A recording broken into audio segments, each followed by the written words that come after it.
Fear becomes a powerful weapon. It paralyzes us from doing what we need to do in God. The enemy will fill you with lies of deception to affect your perception. The enemy takes time to study you. He knows what gets under your skin. He will use any strategy to get you off track. He knows the person you'll become in the future, and he knows the person you are now. So if he stops you now, he knows that you can never reach your future. He knows that you can never reach your destiny. He wants to stop you.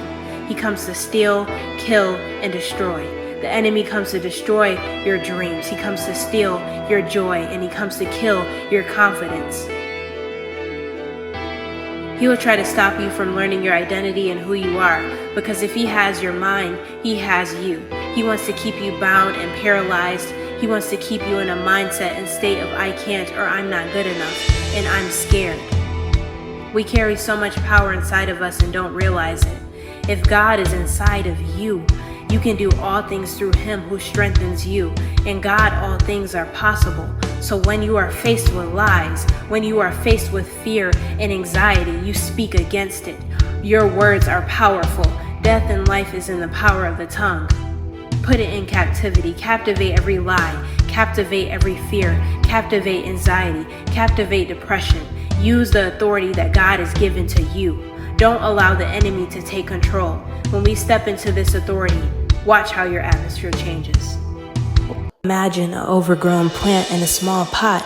If it is overgrown in its container, keeping it there won't let it thrive. It won't get the nutrients that it needs to grow further. Just like that plant, we can't flourish in tight spaces. We need to be transplanted into a larger space, into a larger territory to reach our full potential.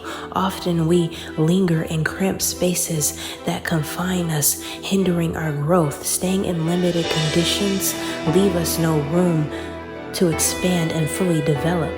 When you're in that comfortable space, you don't want to leave because it's comfortable and you're used to it. But if God is calling you out of your comfort zone, we must step out of ourselves and out of our wants and out of our spaces. We must step into God. We must look at things differently. We must see through a different perspective. It's stepping out of ourselves and stepping into God, because it's not about us, it's about him. And sometimes in order to grow, you must go. Think about Moses. He was comfortable in his life tending to sheep in the wilderness, yet God called him further to lead the Israelites out of Egypt. Moses had to step out of his comfort zone. It was a daunting task, and Moses probably felt inadequate, but God assured him and equipped him for the journey. Or Abraham, when he left his familiar surroundings and when God called him to a new land to become the father of many nations, he had to step out of his comfort zone.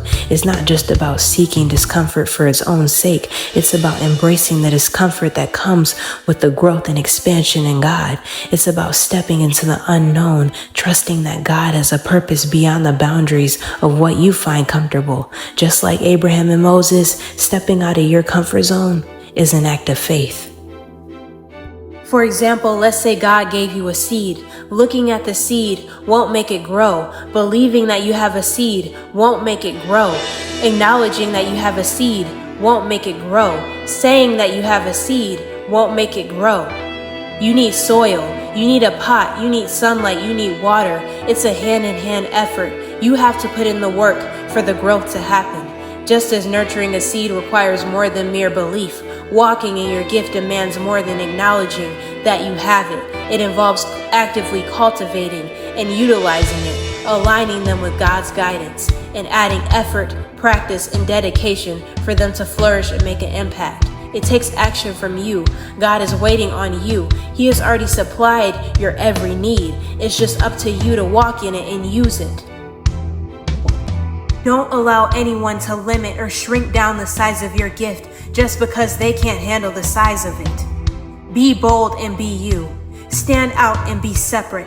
Stand out from among them. Don't let anyone limit you to their expectations and qualifications, because in God there is no limitation, only elevation. There is always room to climb higher and move further in Him. Don't let anyone tell you who you are not. If God called you to it, you surely can do it. He called you for a reason. The people around you didn't call you. God did. So why did their opinions and words matter? Did they create you? No. Follow your Creator, for He is greater than anyone or anything. He shaped and formed you.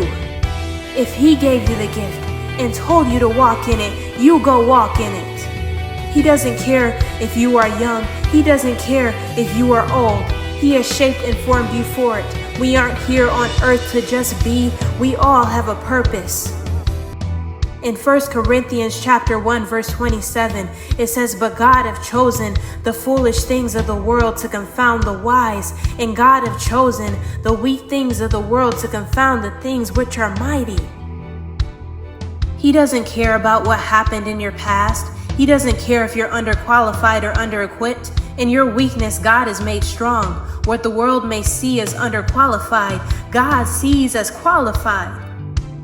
He goes beyond the worldly measures. There may be people who are more qualified than you, who talk better than you, who are stronger than you, who has a better IQ than you.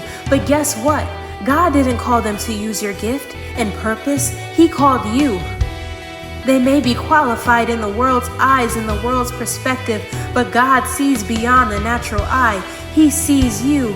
He created you. You can give someone the same tools, the same pencil, the same paintbrush, the same mic, the same hammer, the same instrument, and still get different results. Every person carries different skills. You carry something special in you. Everyone can't do what you do. You can't be duplicated. And for the ones that feel defined from their upcomings and from their shortcomings, from their wins and from their losses, I want to let you know that your grades and test scores don't define you. What people think of you doesn't define you. Your past, your circumstances, your future, your mistakes, your failures, your insecurities, your wins, your losses, your fears, your successes, your possessions, what you wear does not define you. God defines you, and His word goes over everything. I don't care what they said. If God has called you to do it, go forth and do it. Time is ticking. It's time to open your gifts. Step out of fear. Step out of comfort zones. Step out of lack of faith in action. Step out of limits and walk in your gift.